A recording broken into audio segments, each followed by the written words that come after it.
Bom, hoje então, Vitor, eu gostaria de iniciar com vocês um módulo sobre campos girantes, né? Como se criar um ímã que gira na periferia, né? Ou no círculo, no interior do círculo da casca cilíndrica do estator da máquina.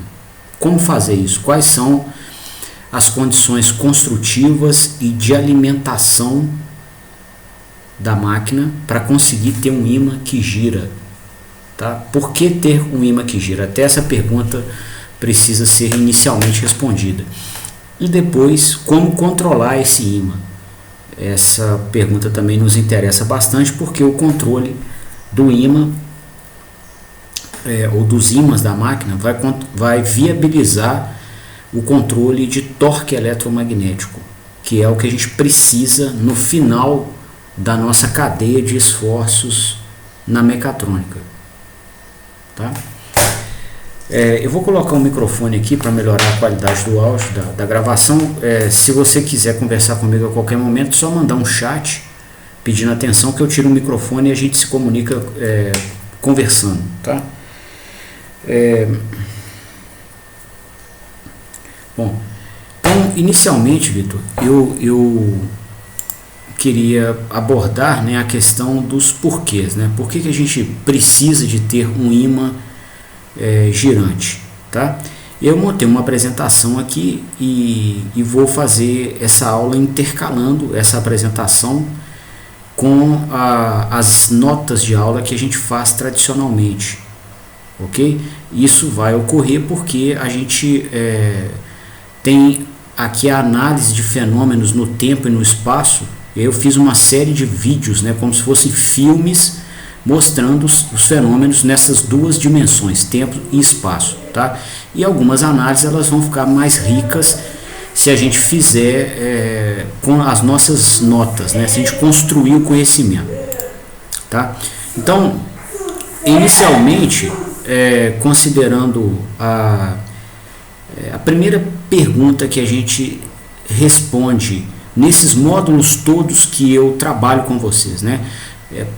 Para que aquele conhecimento serve, tá? Então a gente vai já ter uma noção do que se trata o título, campos girantes, né? Ou ímãs girantes, e eu queria então começar a responder para que esse conhecimento serve, por que a gente precisa de um campo girante na máquina, né? Esse campo girante ele é uma condição elementar para a gente conseguir ter torque eletromagnético não nulo, né? E aí eu gostaria de ilustrar dois cenários onde a gente teria torque eletromagnético médio nulo, tá?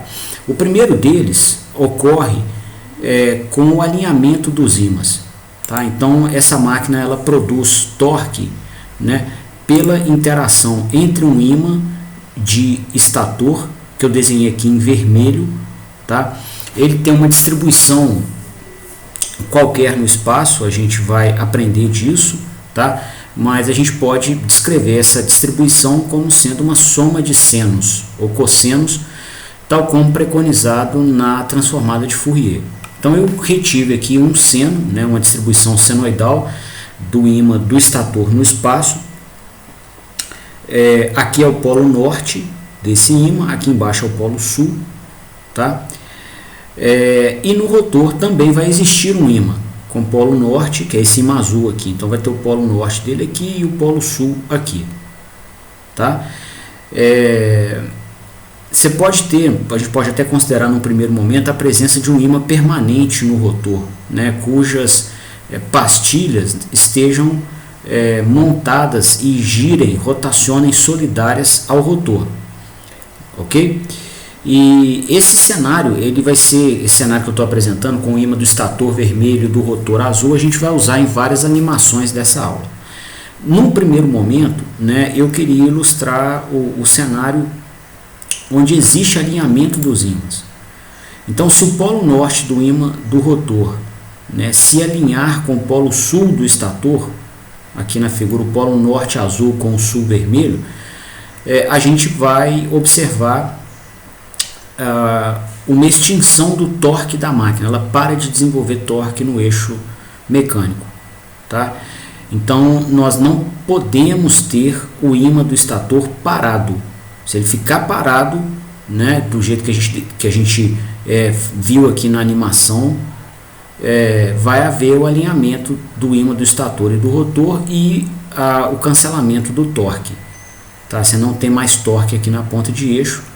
Essa condição não é desejada e nem admissível para esse equipamento. Um outro cenário que justifica a presença de um ímã girante é o cenário é esse, né? Mas uma outra condição em que os ímãs da máquina levam a um torque médio nulo é quando esses ímãs giram em velocidades diferentes. Tá? Igual aqui, o ímã do rotor está mais rápido que o ímã do estator, né? Então, nesse cenário, a gente teria uma pulsação de torque eletromagnético, né? Ora, você teria um torque médio em sentido horário, né, pela maior força, né, existente aqui de atração do polo sul do ímã vermelho com o polo norte do ímã azul. Tá? Depois você ia ter sul repelindo sul, o torque ia inverter. Depois norte atraindo sul, o torque inverte de novo. Então o valor médio dele é nulo. Tá? Então, para que exista torque aqui no eixo mecânico, né, é necessário que o ímã do estator gire e que, em regime permanente, o ímã do rotor esteja girando à mesma velocidade. Tá? Então nós precisamos dos dois ímãs se movendo com relação ao nosso referencial aqui na Terra e se movendo com a mesma velocidade. Ok? Bom, então a gente vai buscar, né, uma condição na máquina para que a gente consiga fazer esse ímã girar. Inicialmente nós vamos buscar uma forma de fazê-lo girar. Depois nós vamos ver como garantir que o ímã do estator e do rotor girem à mesma velocidade. Tá?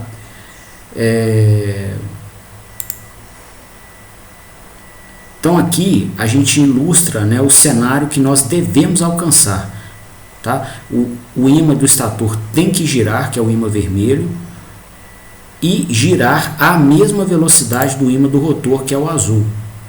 Tá? De tal forma que a gente tenha um defasamento angular constante entre o polo norte do ímã do rotor e o polo sul do estator. Tá? Então esse é o cenário que a gente está buscando aqui.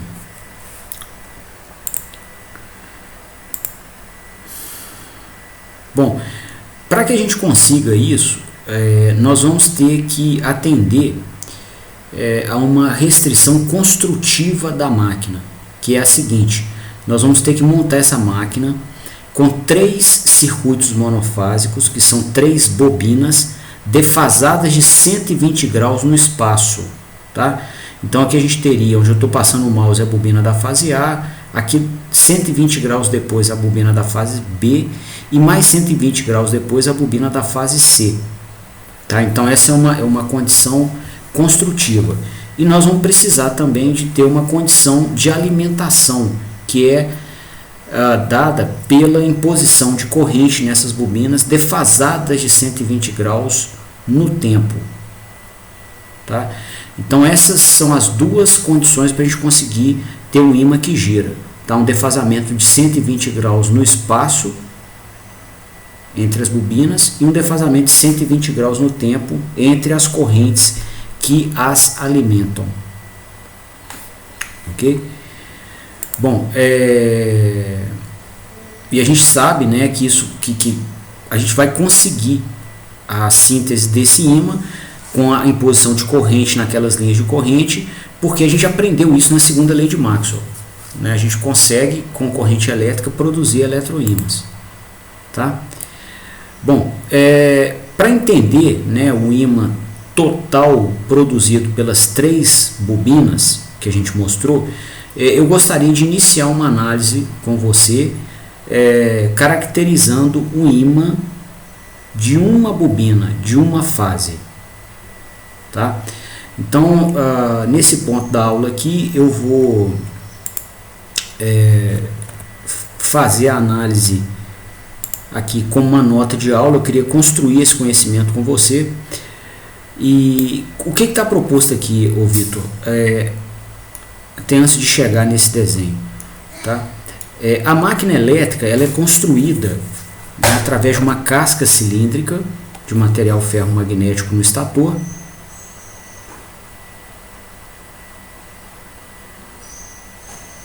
Você tem uma casca cilíndrica.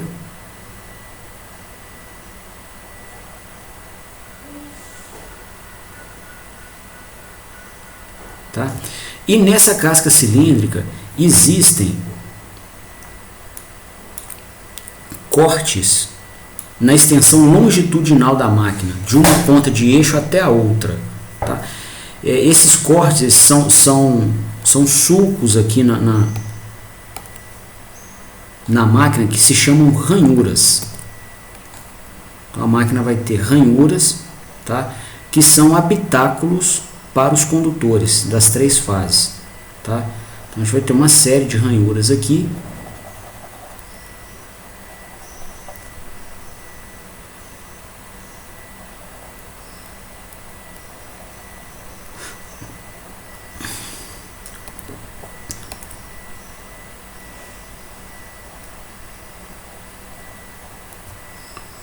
Aqui está a representação delas.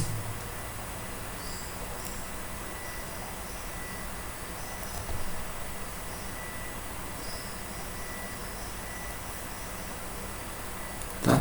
E os condutores que serão percorridos por corrente elétrica, eles são lançados no interior das ranhuras. Tá? Aquelas continuam sendo distribuídas na máquina, tá? E se a gente fosse ver um desenho em perspectiva, seria mais ou menos assim.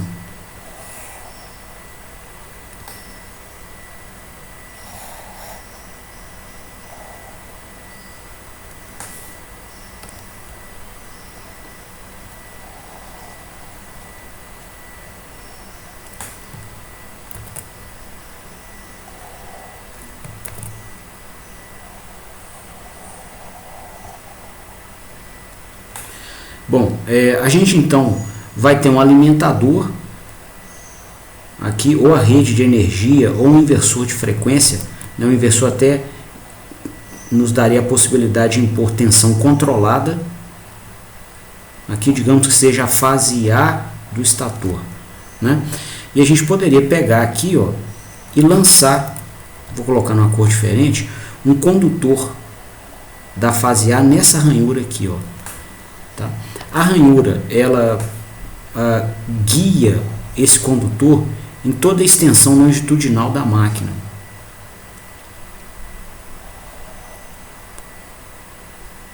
Tá?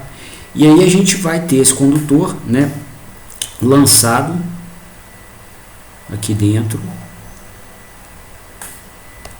Ele continua aqui, né, no interior da ranhura, pelo interior da máquina, né, volta do lado de cá e aparece, né, aqui tem o que a gente chama de cabeça de bobina, e aí ele retorna em uma outra ranhura.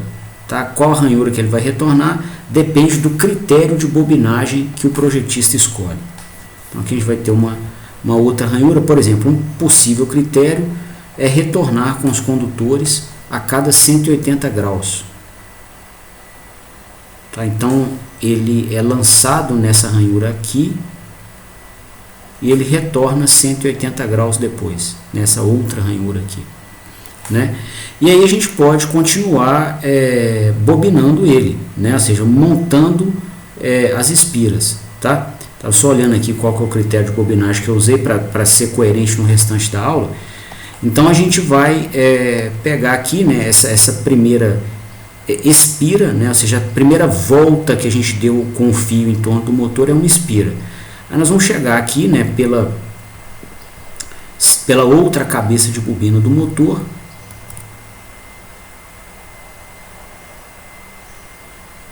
Tá?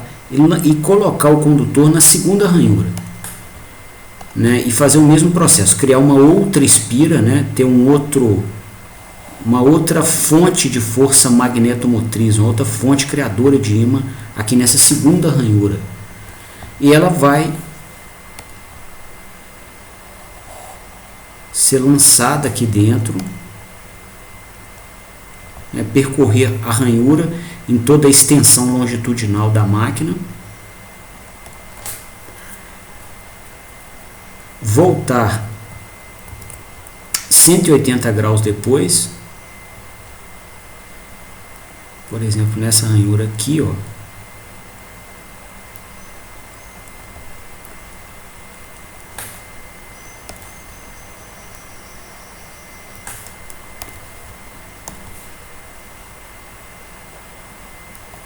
desculpa, aqui, ó, nessa outra ranhura,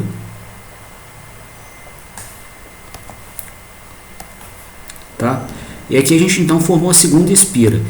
E aí, ô Vitor, a gente pode escolher o nosso critério de bobinagem, inclusive com a liberdade de variar o número de condutores por ranhura, tá? Para promover uma distribuição mais suave do campo no espaço, a gente vai propor, né, uma variação de uma espira entre ranhuras vizinhas, tá? Então aqui, por exemplo, a gente poderia voltar, né? Uma vez que a gente acabou essa espira aqui, ó, a gente pode pegar e voltar com ela na mesma ranhura, tá? De tal forma que essa ranhura tenha duas espiras.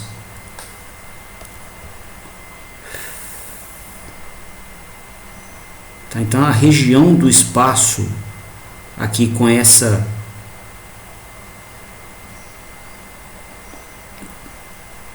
duas espiras passa a ter um ímã mais intenso do que a região do espaço anterior, que tinha só uma espira, tá? E aí depois de colocar duas espiras aqui, a gente pode vir com o fio e entrar na próxima ranhura, tá? E aí fazer 3 voltas, né? Aí o par de ranhuras seria esse que a gente entrou e o outro a 180 graus, tá? E aí a gente poderia fazer então três voltas com ele, né? Aqui da mesma forma, tá? E o circuito continuaria todo em série, né? Aqui a gente ia entrar com 3 ranhuras, desculpa, com 3 espiras, 3 aqui, né? 3 espiras seriam vistas aqui, os 3 retornos. Na próxima ranhura vizinha aqui seriam 4, tá? Tudo em série até encerrar a bobinagem.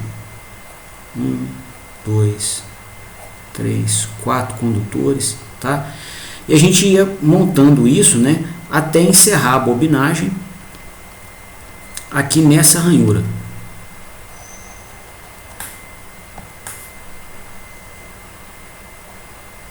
E aí a gente teria um último condutor, né, que seria lançado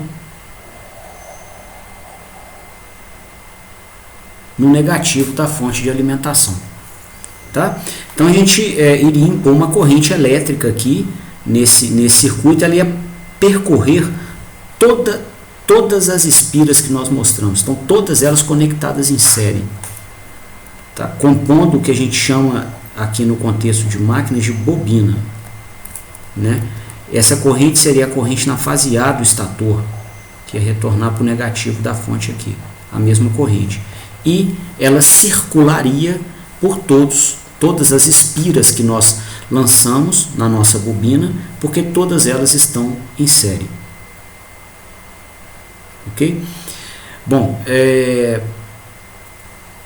a gente sabe, né, nessa proposta que nós criaremos campo magnético pela segunda lei de Maxwell. Então, a partir do momento que a gente tenha corrente elétrica em uma região do espaço, a gente vai criar nos caminhos fechados, cujo interior é furado pelas linhas de corrente, campo magnético. Tá? Então, de alguma maneira, a gente vai ter campo magnético e os caminhos, né, do espaço que esse campo se encontra são caminhos radiais, né? Então a gente lançou o fio no sentido longitudinal, que é esse aqui, e a gente vai ter o campo magnético no sentido radial, sentido do raio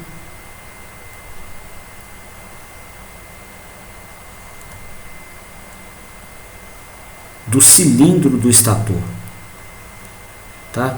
Por exemplo, aqui a gente teria a contribuição do campo magnético produzido por essa linha de corrente dessa ranhura, mais essas outras duas linhas de corrente dessa ranhura aqui.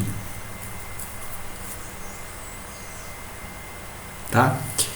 E esse campo magnético no plano que a gente desenhou seria observado em qualquer outro plano aqui que fosse lançado na extensão longitudinal, porque em qualquer outro plano, né, a gente ia ter essa linha de corrente aqui furando o interior dele com essas outras duas aqui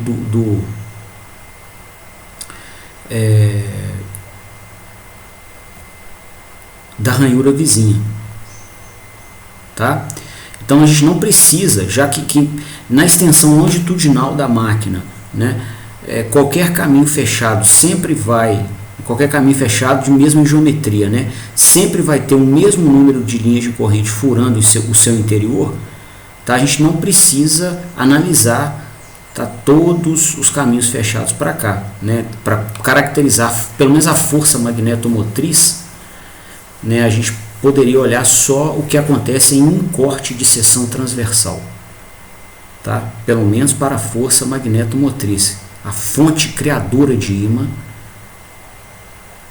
né, da fase A do estator em cada posição angular do espaço, né? Na verdade são o número de condutores aqui no interior dos caminhos fechados. Bom, agora, conforme o nosso estudo de semana passada, a gente mostrou, né, que a aplicação direta dessa segunda lei de Maxwell aqui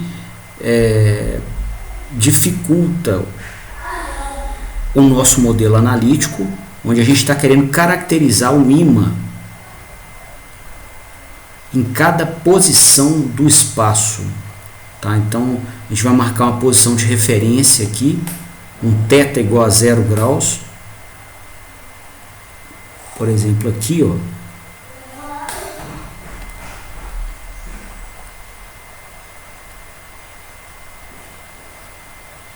e a gente gostaria de saber para cada posição angular de interesse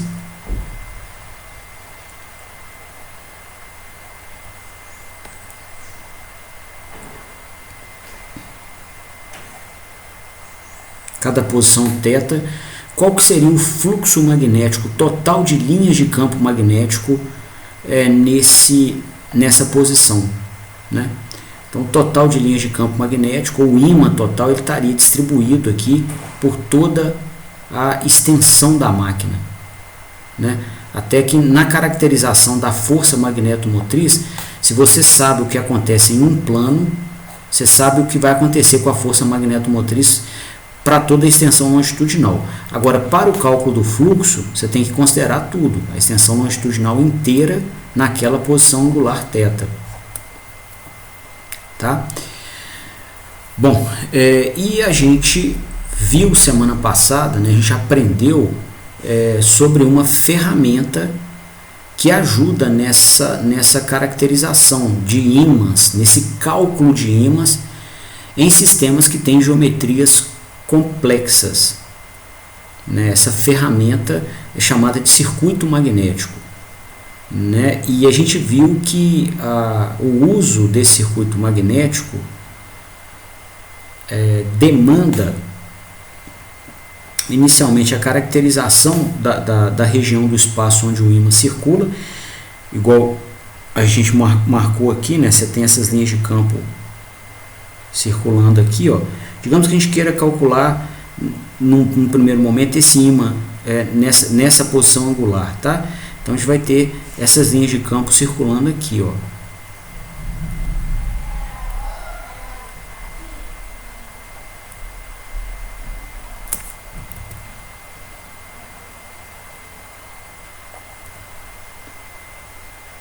ok?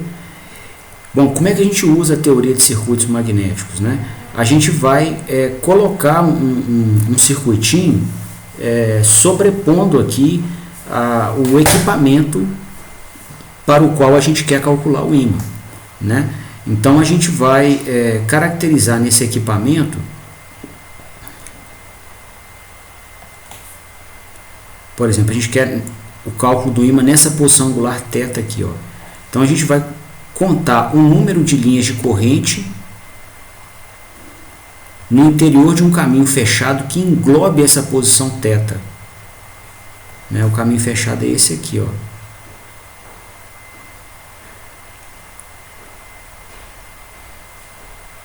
Né? E aí a gente vai marcar as relutâncias das regiões que o ímã circula. No caso da máquina aqui tem o ferro do rotor, eu não desenhei o rotor aqui para não carregar, mas tem o ferro, tem o ar entre o rotor e o estator, né? Para que o rotor consiga girar, ele não pode estar colado no estator, tem que ter um espaço de ar, chama entreferro, tem o ferro de novo do estator e tem o ar de novo, né? Então esse seria a caracterização das relutâncias aqui nessa região que a gente quer calcular o ímã. E no interior desse caminho, se a gente tivesse, por exemplo, duas espiras, igual eu desenhei aqui, ó, a força magnetomotriz, né, que é a fonte criadora de ímã, seria desenhada no circuito como sendo 2 vezes I, onde I é a corrente em cada uma delas.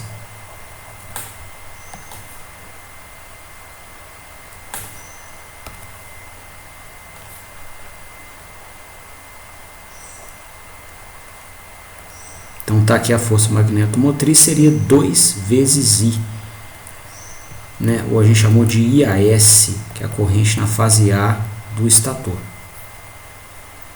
Tá? E aí a gente poderia, com essa caracterização, né, calcular esse ímã verdinho que a gente desenhou aqui, o fluxo na posição angular θ. Né? Essa sistemática ela poderia ser repetida para outras posições angulares. A gente pode aplicar isso para qualquer posição θ e daí descrever o valor do ímã que está sendo criado na máquina em qualquer uma delas. Tá? Bom, para facilitar esse trabalho aqui, Vitor, nós vamos, como eu falei, né, a força magnetomotriz ela só depende da contagem do número de linhas de corrente em um plano de um corte de seção transversal, que é o que a gente fez, né? Que não vai mudar o número de linhas de corrente em toda a extensão longitudinal, então a gente não precisa alterar isso. E a relutância do ferro e do ar também não muda, né, durante essa extensão longitudinal. Tá? Então a gente pode caracterizar esse valor aqui e aplicar o circuito magnético dessa maneira, né? Considerando somente aqui um corte de seção transversal. Então eu fiz um corte desse e apresento ele aqui abaixo, tá? Seria esse desenho aqui, né, com o circuito da fase A. Então aqui estão os condutores, né, conforme eles são lançados. E eu fotografei o sentido das correntes em cada condutor para compor essa imagem. Então aqui a gente está com uma fotografia, ou seja, você tem uma noção do espaço com o tempo congelado. Para esse estudo eu considerei uma máquina de 16 ranhuras, né? Os números das ranhuras estão aqui, ranhura 1, ranhura 2, a gente lançou 4 condutores, ranhura 3, a gente lançou 3 condutores, ranhura 4, a gente lançou 2 condutores, ranhura 5, a gente lançou 1 condutor, ok? E os pares foram montados dessa maneira aqui, ó, né? A gente pegou aqui na ranhura 13, aí tem esse condutor saindo aqui do plano do desenho, retorna na 5, né? Aí da 5 vem um condutor, né? Na 14 ele retorna na 6. Esse que retornou na 6 inicia uma nova espira na 14, e essa nova espira retorna na 6 e se encerra na 6. Aí nós começamos uma nova espira na ranhura 15. Essa nova espira se encerra na 7. E aí a gente começa uma outra na 15, que encerra na 7, e uma terceira na 15, que encerra na 7. Tá? E assim a gente foi fazendo, né? Até fechar a bobinagem no último condutor de todos, que está na ranhura 12. Tá? Eu procurei variar aqui de uma única unidade, né, o número de condutores, para poder promover uma variação suave do ímã e, consequentemente, evitar variações bruscas de torque eletromagnético quando a máquina estiver operando. Ok? Bom, e aí eu conforme a gente mostrou ali em cima, né, com o desenho em perspectiva, para conseguir calcular o ímã em cada posição angular do espaço, vou marcar uma posição qualquer aqui.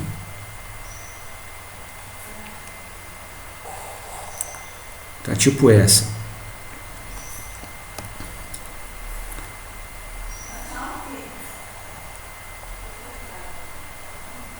Tá, então, digamos que a gente queira saber o ímã nessa posição. Então, pela teoria de circuitos magnéticos, né, o ímã ali naquela posição θ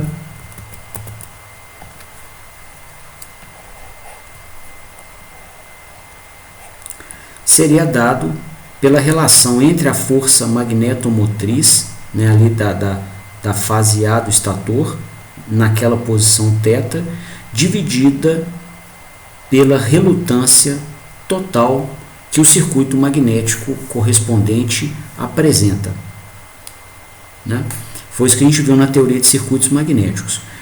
Qual que seria essa relutância, qual o circuito magnético que está envolvido aqui, né? Bom, como a gente está com a distribuição no espaço, a gente tem que marcar, né, uma posição de referência para poder assinalar corretamente posições do espaço. Ela está aqui, a posição angular nula está aqui, e a gente vai então lançar o circuito magnético, né, sobrepondo o sistema físico em questão, que é a máquina elétrica. Tá? Então, sobrepondo no mesmo sentido que as linhas de campo circulam. Tá? Então, nós vamos ter linhas de campo magnético circulando aqui, né, em torno dos condutores, e nós vamos lançar então o nosso circuito magnético na mesma orientação das linhas de campo. Tá? Aqui, por exemplo, ó, considerando entre a posição angular 0 e a posição angular θ de interesse, tá? Se você aplicar a regra da mão direita com o seu polegar saindo do plano do desenho, você vai ver linhas de campo magnético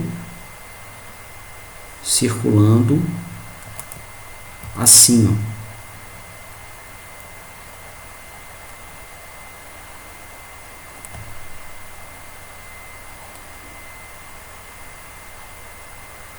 Ok? Então a gente vai lançar o circuito magnético nessa mesma orientação das linhas de campo, para poder caracterizar as relutâncias que os materiais diversos oferecem às mesmas. Então aqui a gente vai ter, né, um primeiro trecho dessas linhas de campo pelo ferro do rotor. Então a gente vai caracterizar uma relutância do ferro. Aqui vai ter um segundo trecho que elas circulam pelo ar. Então a gente vai caracterizar aqui a relutância do ar. Tem um terceiro trecho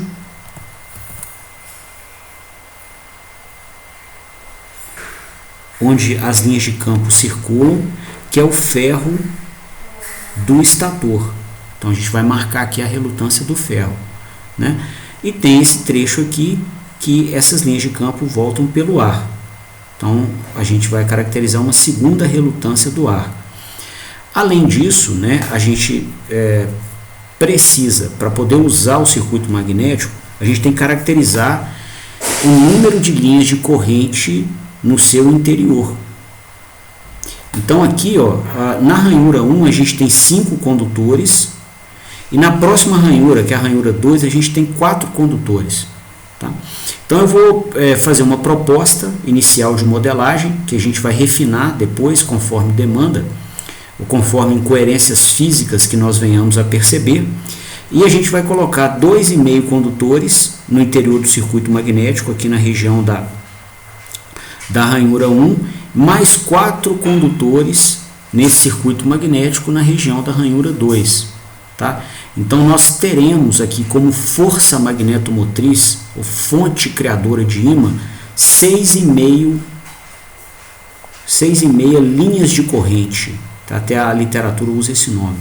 Tá? Então a nossa força magnetomotriz está aqui com 6,5 linhas de corrente. Tá? Bom, para facilitar nossa modelagem, Vitor, eu queria observar aqui, eu queria caracterizar, melhor dizendo, algumas diferenças expressivas nas nossas relutâncias. Tá? Então, essa relutância, chama aqui de relutância total do caminho, ela é composta, igual a gente acabou de desenhar, por 2 vezes a relutância do ferro, tá? Considerando aqui comprimentos de circulação do ímã no rotor e no estator mais ou menos iguais, tá? Mais 2 vezes a relutância do ar, né? Porque as linhas de campo passam pelo ar, né, numa parte do circuito e no retorno àquele circuito. Bom, a gente caracterizou essas relutâncias nas aulas passadas, né? E o valor delas é dado pelo comprimento dividido pela permeabilidade vezes a área da peça, do meio material aonde o material circula, né? No caso aqui, Vitor, o comprimento se refere ao comprimento longitudinal. Voltando aqui ao desenho em perspectiva, o comprimento ele está orientado aqui, ó.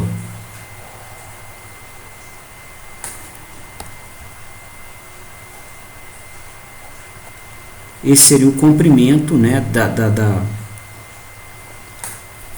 opa, desculpa, peraí, não. O comprimento é o comprimento do caminho seguido pelas linhas de campo, tá? Então seria aqui, ó, por exemplo, aqui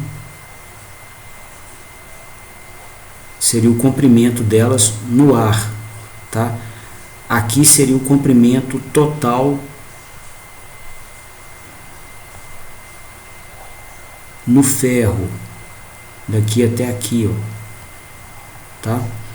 Então esse seria o comprimento. A área é a área por onde elas fluem, né? Por onde há vazão de fluxo, né? Então seria alguma coisa aqui, ó. Se a gente pegasse essa cunha cilíndrica, essa área estaria assim, ó.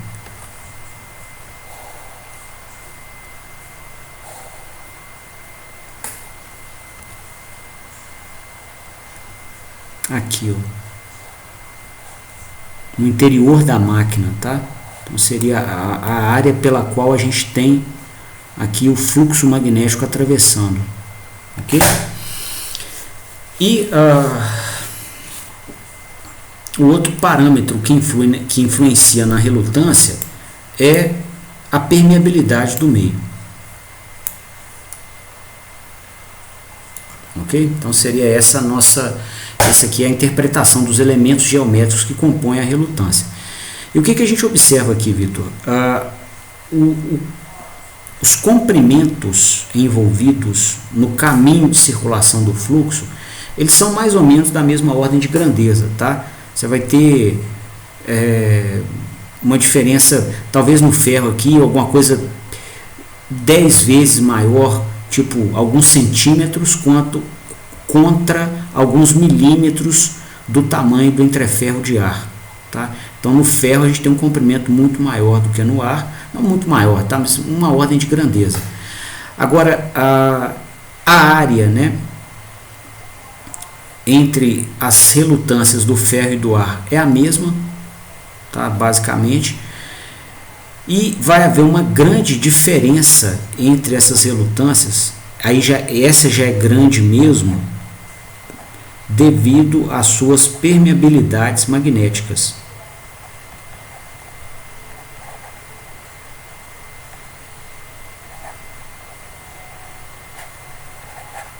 Tá? A permeabilidade do ferro, ela costuma ser 1.500, 2.000 vezes maior do que a do ar.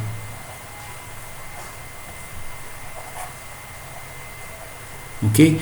Enquanto o comprimento do ferro aqui, tipicamente, ele vai ser da ordem de 10 a 1 vezes maior do que o comprimento do caminho que as linhas de campo circulam no ar, né?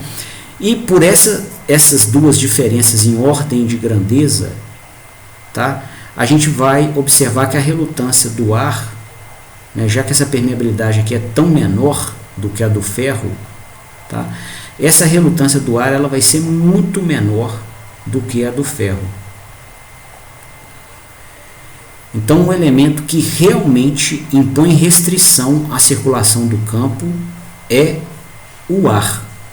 Ele é o elemento mais relevante na caracterização das restrições que o campo magnético possui para existir no espaço. Tá? Que é isso que a relutância mede, né? A relutância está medindo o quanto um determinado meio material restringe a circulação do campo magnético, igualzinho a resistência em circuitos elétricos, certo? Então a gente pode dizer, né, que a relutância total que a gente estava trabalhando aqui, ó, ela é basicamente dada. Opa, fala, Vitor. Não seria ao contrário esse sinal de maior, então, não? Seria, desculpa. Eu cometi um erro aqui, cara. Até te agradeço por você ter me avisado. Tá errado mesmo.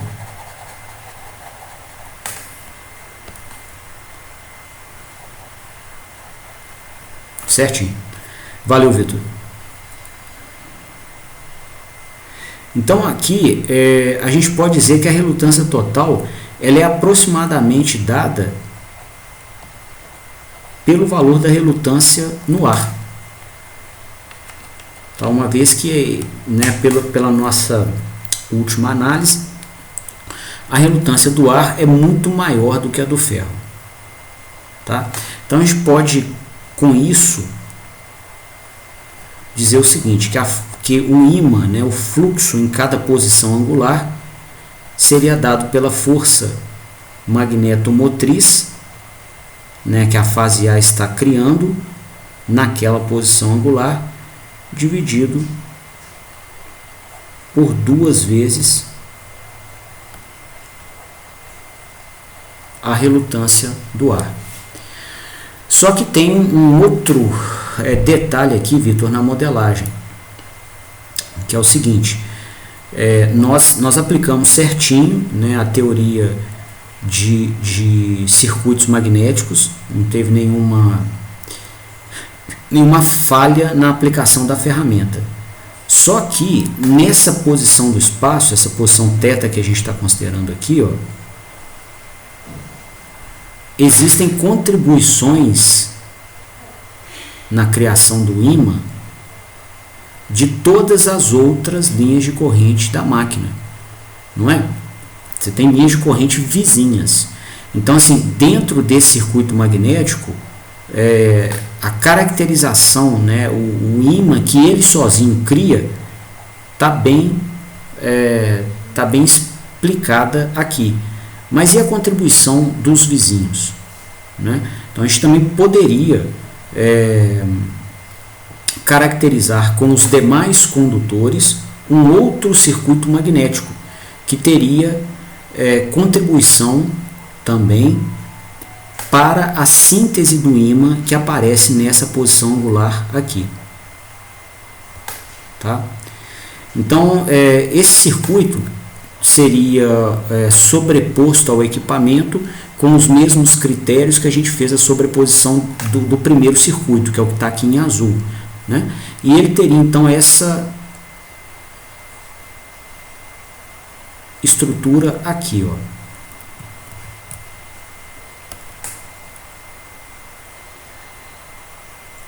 Aqui, ó, a gente teria, né, um trecho do caminho do ímã, que é pelo ar. Aqui essas linhas de campo voltariam pelo ferro.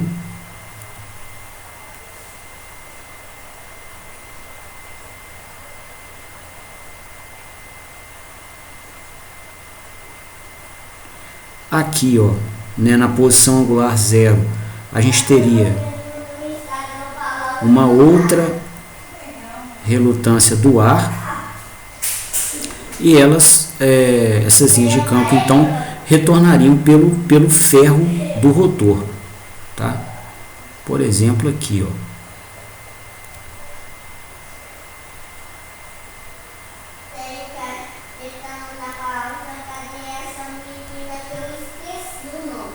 Isso é um possível caminho para elas, tá? Então aqui, Vitor, nesse segundo circuito magnético, né, nós poderíamos calcular o ímã da mesma forma que no primeiro, né? Então vou colocar ímã 2 aqui, tá? Que seria apurado na posição angular θ. Ele também seria dado pela força magnetomotriz que a gente caracterizou no circuito de estator, né? Das demais linhas de corrente, vou chamar de força magnetomotriz 2, também apurado na mesma posição angular e que iria conter no seu caminho as mesmas relutâncias que o primeiro circuito em azul. São 2 vezes a relutância do ferro, né? O ímã passaria pelo ferro 2 vezes, então essa relutância e essa, e ele passaria pelo ar também 2 vezes, aqui e aqui, ó. E de novo a relutância do ar é muito maior do que a do ferro, então a gente teria 2 vezes a relutância do ar, né? Aproximadamente como a relutância total do circuito magnético. Ok? Bom, só que aí existe também uma consideração relevante nessa modelagem, que é a seguinte, ó, no circuito azul nós consideramos aqui 6,5 linhas de corrente, né? Que era o número de linhas de corrente existentes no seu interior. Para o circuito marrom, quantas linhas de corrente que existiriam no seu interior, para que a gente pudesse então caracterizar a nossa força magnetomotriz? E para chegar nessa resposta, né, a gente observa o seguinte, né, você tem aqui nos 360 graus, né, da casca cilíndrica do estator, metade das linhas de corrente orientadas para fora do plano da máquina e a mesma quantidade orientada para dentro. É igual, cada espira, né, você vai ter uma linha de corrente da espira indo e a outra voltando, tá? Então cada bolinha dessa do desenho, né, de linha de corrente tem um X correspondente, então o número é igual. Então desse número igual, o que aconteceu? Nós já consumimos aqui na nossa análise 6,5 linhas de corrente dentro do circuito azul. Tá? Digamos que esse número com sinal matemático positivo, né, seja correlato a um total de linhas de corrente com valor líquido saindo do plano do desenho. Tá? Então, se você tiver mais condutores saindo do plano do desenho do que entrando, nós vamos colocar um sinal matemático positivo. Então, se nós já gastamos dentro do circuito azul 6,5 linhas de corrente, dentro do circuito marrom seguramente vai ter menos 6,5, tá? Então, o balanço aqui, né, entre as linhas que saem do plano do desenho, essa e essa, tá aí o finalzinho aqui, ó, próximo do zero, e o balanço das linhas de corrente que entram no desenho, essa, tem que dar um valor maior de linhas de corrente entrando, e vai ter que dar então um número negativo de menos 6,5i. Com certeza, porque nós já consideramos para o circuito azul 6,5 linhas positivas. Então a gente tem que ter 6,5 linhas negativas no circuito marrom, tá? Então, em módulo, as forças magnetomotrizes dos dois circuitos, do azul e do marrom, são iguais. Vamos colocar aqui, ó, o módulo da força magnetomotriz que a gente criou na fase A para o circuito 1 em cada posição angular vai ser igual ao módulo da força magnetomotriz que a gente criou para o circuito 2 em cada posição angular, tá? Para ter coerência na nomenclatura aqui, no nosso primeiro circuitinho, que era o azul, tá? Eu vou deixar as expressões dele com esse 1 aqui para se referir a ele, tá? E a gente vai observar também o seguinte, ô Vitor, pela aplicação da regra da mão direita, a gente até fez para o circuito azul, né? E a gente viu que o ímã que ele sozinho criaria, ele estaria orientado assim, né? Nesse sentido aqui, anti-horário, né? E aqui no entreferro de ar, que é comum com o circuito marrom, né? A gente teria o campo magnético orientado para cima desse lado e para baixo desse outro aqui, né? Já no circuito marrom, o que vai acontecer? Como o efeito preponderante é de campo magnético criado por corrente que está entrando no plano do desenho, se você então coloca o seu polegar orientado, né, no sentido de corrente entrando no plano do desenho dentro do circuito marrom, você vai ter o campo magnético dele circulando assim, ó.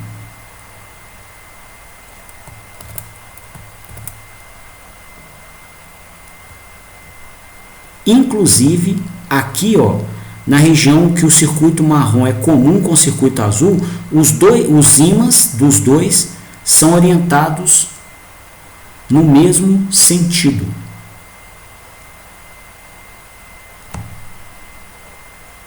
Tá? E aí você teria esse campo aqui, né, passeando pelo ferro do rotor.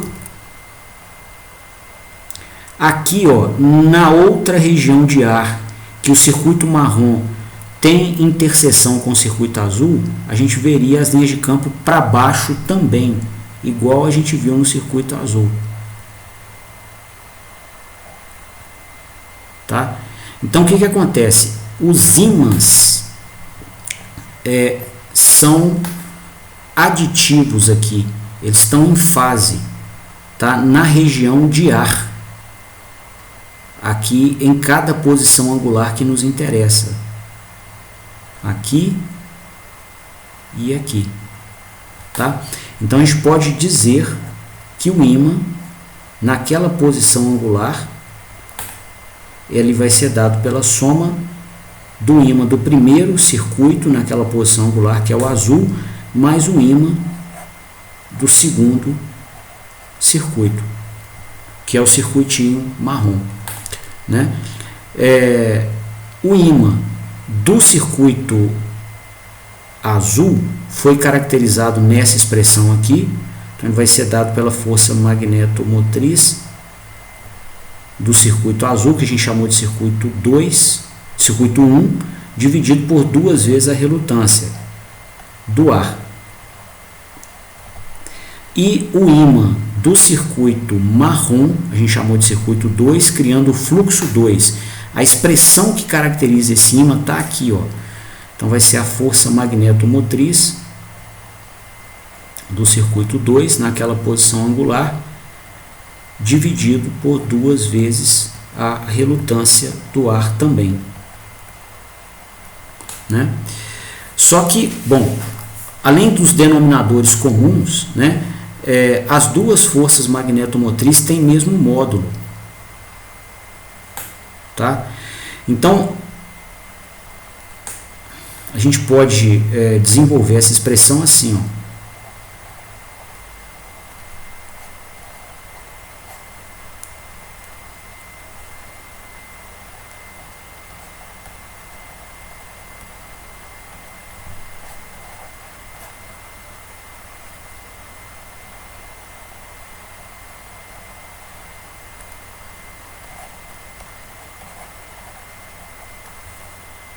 Né?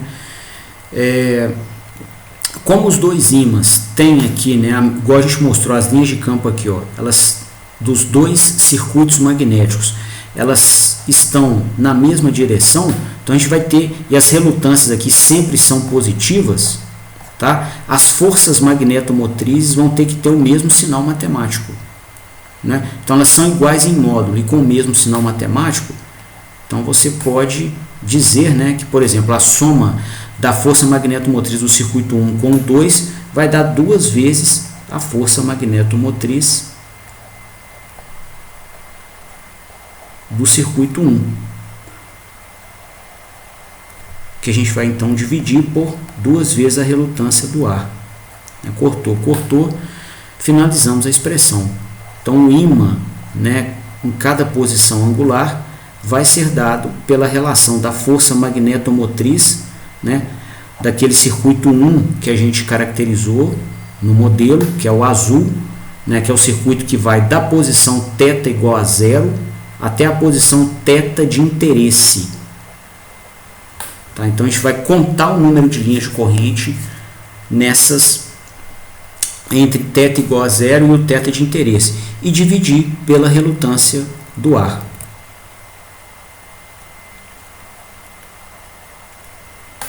Tá?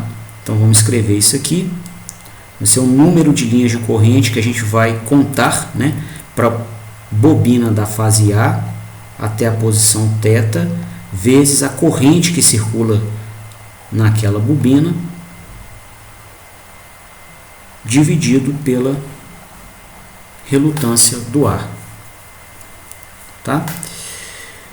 Então, se a gente quisesse criar uma sistemática para poder caracterizar esse ímã, né, em qualquer posição angular de 0 a 360 graus no interior daquela casca cilíndrica do estator, o nosso trabalho bastaria, né, o nosso trabalho contemplaria basicamente contar aqui, ó, o número de linhas de corrente entre a posição 0 e a posição θ de interesse, né? A relutância do ar, considerando uma máquina sem excentricidade mecânica, né, que é uma consideração razoável, muitas delas não têm, e também como a primeira exposição ao assunto, é razoável que a gente também não considere defeitos na máquina por enquanto.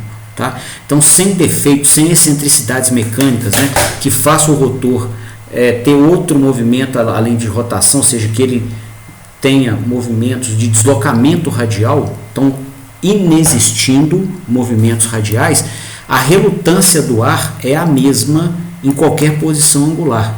O tamanho aqui do entreferro de ar nessa posição angular é o mesmo dessa, que é o mesmo dessa, que é o mesmo dessa, e de qualquer posição angular que a gente quiser. Tá? Então, nessa expressão que nós levantamos aqui para cálculo do ímã, a relutância, né, que é a função aqui do comprimento do ar, ela vai ser constante, o comprimento do ar é constante, a permeabilidade também e a área é a área construtiva do motor, né, para fluxo do campo. Tá? Também não muda. Então, a relutância ela é constante em qualquer posição angular. Ok? E se você fotografar a máquina, a corrente é a mesma também em qualquer espira constituinte da bobina. Tá? Então, para uma análise no espaço, tá, a nossa corrente não muda. Então, a corrente também constante aqui em qualquer posição angular do espaço. Então, o que realmente muda em cada posição angular é o número de condutores, de espiras, no interior do circuito magnético que a gente desenhar aqui em cada posição angular de interesse. Tá? Então, com isso, eu gostaria, Vitor, de fazer com você uma modelagem, né? Ou seja, em conexão aqui, em coerência à proposta inicial da gente levantar, né, o ímã em cada posição angular. Eu gostaria então de fazer com você o traçado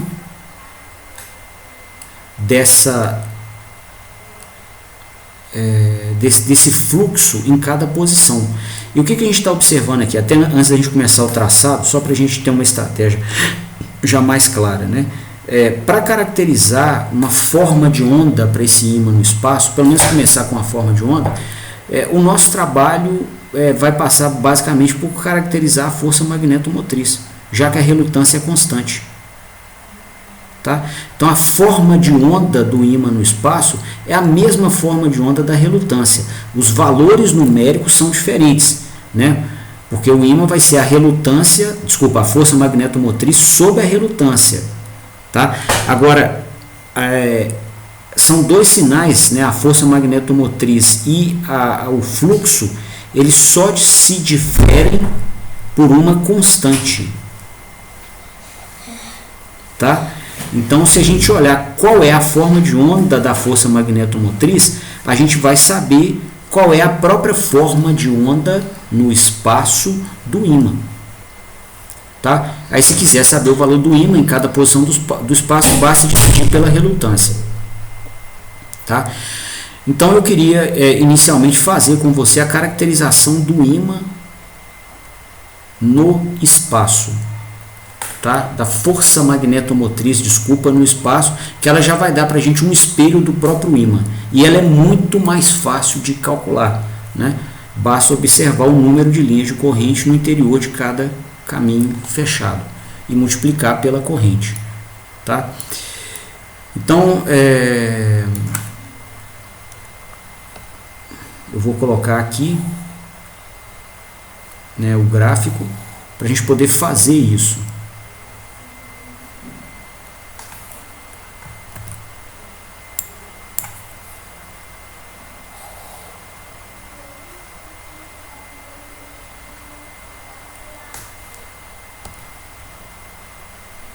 Tá?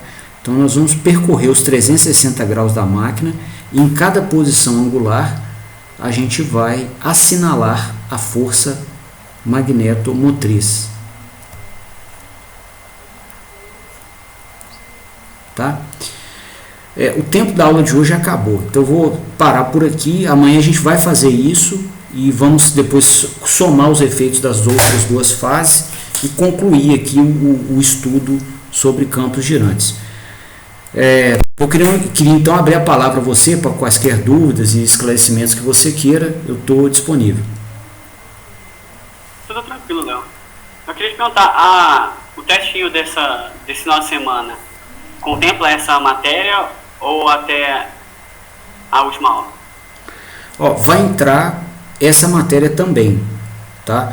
Só que vão ser questões muito simples para considerar, né, que a gente não teve muito tempo de estudo. Não, tudo bem. Tá? Beleza. Eu vou esse foi um dilema também, ô Vitor, que eu tive que refletir durante o planejamento dessas aulas nessa semana. Tá? O que está acontecendo? O semestre, nesse modo remoto, está muito curto em número de semanas. Tá? E aí a gente está adaptando a disciplina a essa realidade. tá? Eu pessoalmente preferi um semestre normal, já que nós estamos fazendo, né, com um número de semanas normal. Então, o que acontece? Eu preciso passar o conteúdo para que vocês não tenham deficiência de formação. O conteúdo tem que existir. Só que a prova ela não pode ser no mesmo grau de dificuldade, porque o tempo de estudo está mais curto. Então, eu vou cobrir esse material, sim, na prova, mas com questões mais fáceis, tá? Bem mais fáceis, assim, para a pessoa ter a oportunidade de aprender, né, no possível, e não ter uma prova frustrante, tá? A ideia não é acabar com a saúde mental de ninguém, uma pessoa ficar infeliz, não é isso não. Vou cobrar compatível não com o que eu lancei, mas com o momento que vocês estão, e considerando que há uma ampla indisponibilidade de tempo, né, para estudar isso com mais profundidade. Tá certo? Não vai ser essa a diretriz. Tá certo. Então tá bom, cara. Te agradeço aí a presença. Queria te desejar uma boa noite, e amanhã a gente se vê então às 15 horas para continuar o assunto. Beleza? Beleza. Valeu, boa noite, viu? Valeu, obrigado. Até amanhã. Boa noite, até amanhã.